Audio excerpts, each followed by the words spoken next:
Hello everyone, my name is Ryan. I'm going to reflect on what I've learned and how this project helped me with understanding the course program and institutional outcomes, as well as how I've used problem solving throughout the course and why it is so important for this project. Starting with the course outcomes, the first one is recommend ethical solutions to cost related to business scenarios. Throughout my projects, I made calculations and used costing methods which follow proper accounting standards, and I didn't mess with the numbers to alter profit outcomes. So this reflects ethical decision making and cost reporting.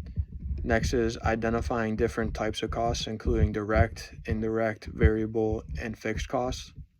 In my first project, I classified costs in the T chart, T account, and journal entries, separating direct materials and indirect materials and labor from the indirect factory overhead. And later in my job sheets and ABC analysis, I identified the direct and indirect cost to each job and what had to be allocated to each.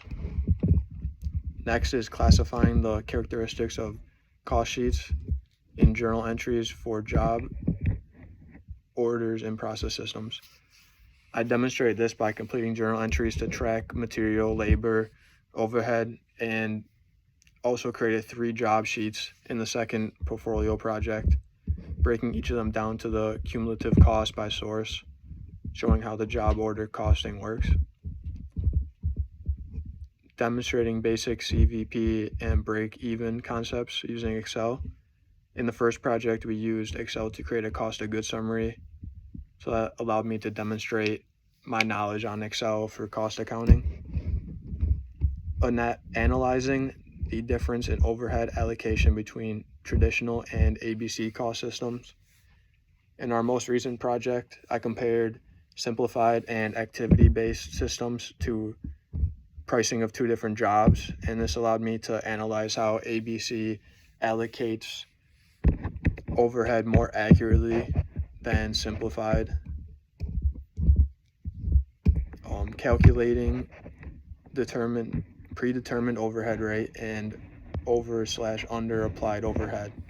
In the second project, we were given an overhead expense that ended up being less than we needed, so I had to calculate how it was under applied and how to fix that through journal entries and applying debits or credits to certain accounts. Next is creating a financial statement, including the cost of goods manufacturer statement, and that was done the first project. On the third Excel sheet, as we had to create a cost of goods statement.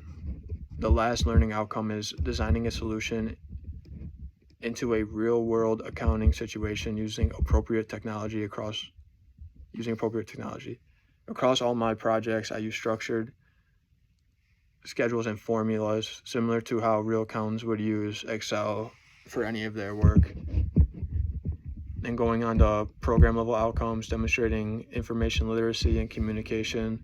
This was shown by organizing my work and showing each calculation for the cost information so that could be easily interpreted. Relational learning was done by connecting the textbook and the lectures to concepts that the portfolio project needed, such as the cost sheets or the cost systems. Thinking ability, I evaluated which costing methods provide more accurate information and reflected on how overhead allocation affects pricing. Next is quantitative and scientific reasoning. All my work involved structured calculations and logical allocation processes following accounting standards. And last is community and career readiness. This was done by combining all the projects with the cost sheets, the job cost sheets, and the cost systems. That's all stuff I would need as an accountant.